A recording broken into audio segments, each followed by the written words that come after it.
السلام علیکم ناظرین، آپ دیکھ رہے ہیں ڈیپ سیکرٹ یوٹیوب چینل۔ آج ہم ڈسکس کریں گے صحت کارڈ کے بارے میں۔ صحت کارڈ پاکستان کا ایک بہت ہی ہاٹ فیورٹ ٹاپک ہے۔ اس پر آج ٹی وی پر، پرنٹ میڈیا پر کافی تبصرے ہو رہے ہیں، اور کچھ لوگ اسے اچھا جان رہے ہیں، کچھ لوگ اس کو برا بھلا کہہ رہے ہیں۔ آئے ہم باریکی سے اس کی اچھائی و برائی دونوں پہلو پر غور کرتے ہیں۔ صحت کارڈ پی ٹی آئی کی گورنمنٹ نے بہت زور و شور سے اس کی کمپیننگ شروع کی ہوئی ہے۔ تمام وزراء، تمام مشیر اس کی کمپیننگ کر رہے ہیں۔ صحت کارڈ جو ہے وہ پنجاب میں بھی لانچ کر دیا گیا ہے، خیبر پختونخوا میں آلریڈی لانچ تھا، بلوچستان، سندھ میں بھی اس کا انیگریشن ہو گیا ہے۔ صحت کارڈ جو ہے وہ گورنمنٹ کا کہنا یہ ہے کہ 10 لاکھ تک ایٹ اے ٹائم آپ کے پاس 10 لاکھ ہوگا، آپ فری علاج کروا سکتے ہیں۔ پاکستان کے بڑے بڑے ہسپتالوں میں اس کا فری علاج ہوگا۔ اس میں بہت ساری بیماریوں کی کیٹیگری بتائی گئی ہے، اور اس کارڈ کے ذریعے آپ اعلیٰ ہسپتال میں اعلیٰ سہولتوں کے ساتھ اپنا علاج کروا سکتے ہیں۔ اچھے سرجن، اچھے ڈاکٹروں سے علاج کروا سکتے ہیں۔ اچھے نامور پرائیویٹ ہسپتالوں سے آپ اپنا جدید علاج کروا سکتے ہیں۔ آپ کو ان پیسوں میں جدید لیب مہیا ہوں گے، جدید ٹیکنالوجی مہیا ہوگی، جدید میڈیسن اور جدید طریقہ علاج بھی مہیا ہوگا۔ اور ان کا ایک اور کہنا ہے کہ سرکاری ہسپتالوں میں آبادی کے زیادہ تعداد ہونے کی وجہ سے سرکاری ہسپتالوں میں مریضوں کا کافی لوڈ ہو گیا تھا۔ اس لوڈ کو کم کرنے کے لیے ہم نے یہ صحت کارڈ کی پالیسی کو اپنایا ہے۔ پہلے ان کے کہنے کے مطابق لاہور میں صرف 5 بڑے ہسپتال پورے لاہور کا لوڈ اٹھایا کرتے تھے، مگر اب پرائیویٹ ہسپتالوں کی شمولیت سے 150 ہسپتال پورے لاہور کا لوڈ اٹھائیں گے۔ پی ٹی آئی کی گورنمنٹ اس کو ایک بہت کامیاب پروگرام بتا رہی ہے، اور یہ بھی بتایا جا رہا ہے کہ اس کے ذریعے پی ٹی آئی کی گورنمنٹ نیکسٹ الیکشن میں بھی کامیابی حاصل کرے گی۔ سب سے پہلا ایشو یہ ہے کہ ہیلتھ کارڈ کی تمام پیمنٹ انشورنس کمپنیوں کے ذریعے کی جائے گی، اور اپوزیشن اور دیگر دانشوروں کا کہنا ہے کہ اس میں گورنمنٹ انشورنس کمپنیوں کو فائدہ پہنچانے کے لیے یہ ہیلتھ کارڈ کا اجرا کر رہی ہے۔ اب چلتے ہیں تصویر کے دوسرے پہلو کی طرف۔ جو لوگ اس صحت کارڈ پر اعتراضات کر رہے ہیں ان کے بہت سارے پہلو ہیں، بہت سارے نکات ہیں جن پر ہم تبصرہ کرتے ہیں۔ اعتراض یہ بھی ہے کہ آئی ایم ایف کی پالیسی ہے کہ قرض پاکستان نے لیا ہے اس کی ادائیگی کے لیے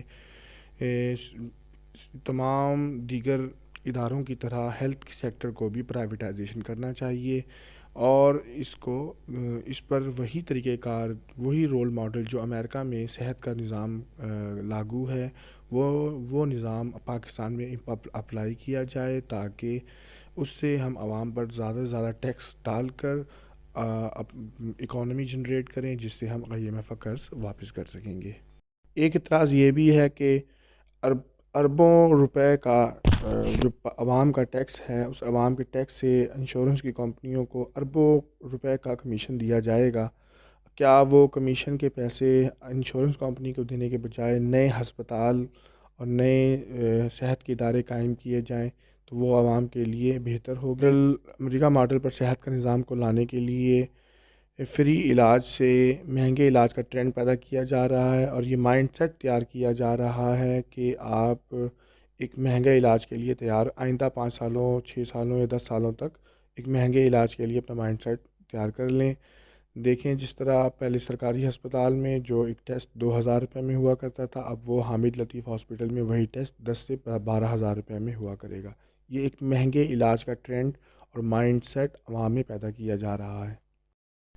ایک اعتراض یہ بھی کیا جا رہا ہے کہ پاکستان میں پرائیویٹ ہسپتالوں کے جو سربراہ ہیں، جو ایک مافیا کی صورت اختیار کر گئے ہیں، پی ٹی آئی کی گورنمنٹ نے صحت کارڈ کے ذریعے پاکستان کی عوام کو ان مافیا کے حوالے کر دیا ہے، تاکہ وہ جتنا لوٹ مار کرنا چاہیں آسانی سے لوٹ مار کر لیں۔ اس لیے کیونکہ پہلے بھی آپ سمجھتے ہیں کہ جو سرجیکل آپریشن وغیرہ کا جو خرچہ 10,000 ہوتا ہے، وہ پرائیویٹ ہسپتالوں میں لاکھوں میں چلے جاتا ہے۔ اس لیے عوام اس پرائیویٹ ہسپتالوں کے ٹریٹمنٹ سے بھی ڈر رہی ہے۔ اور کچھ لوگوں کا اعتراض یہ بھی ہے کہ آئی ایم ایف کا صحت کا جو فارمولہ ہے، جو انہوں نے مصر میں بھی لاگو کیا تھا، جس کے بدولت انہوں نے مصر کی اکانومی کا تو جو برا حال کیا ہی کیا، مگر صحت کا انفراسٹرکچر، جو ان کے عمارت، ان کا ایک نظام تھا، وہ بھی پوری طرح تباہ کر دیا ہے۔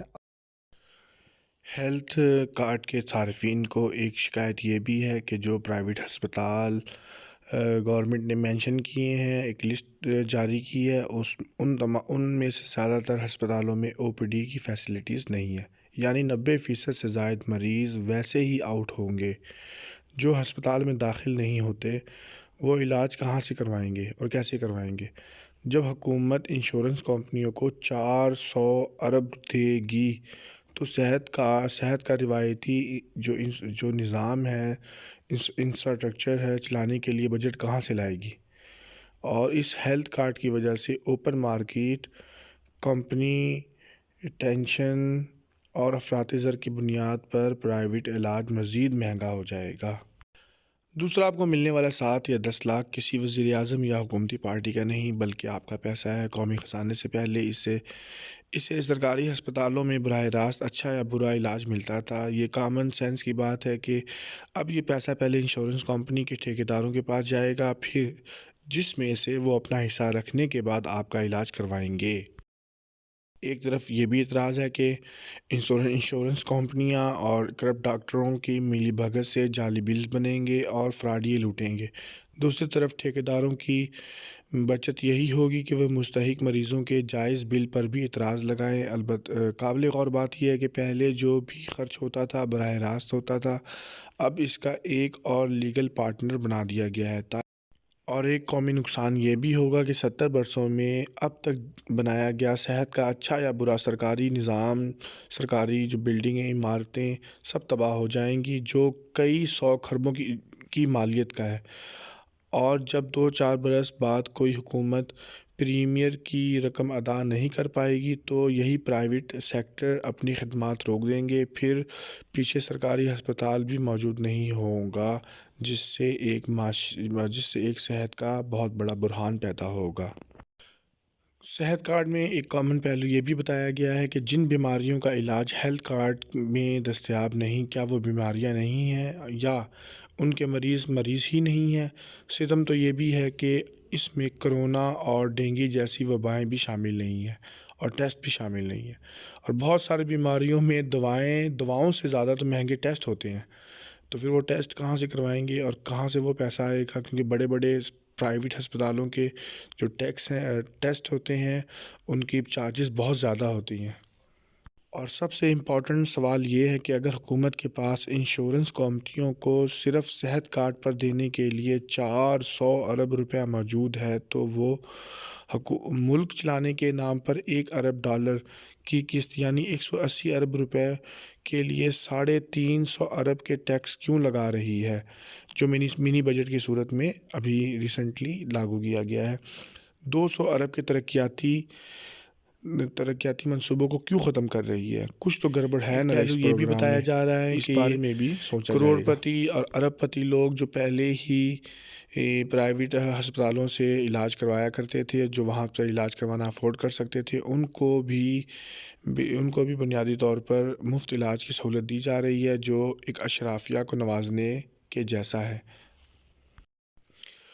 مان لیجیے تعلیم، صحت، پانی، سڑکوں اور بجلی کی فراہمی حکومت کی ذمہ داری ہے۔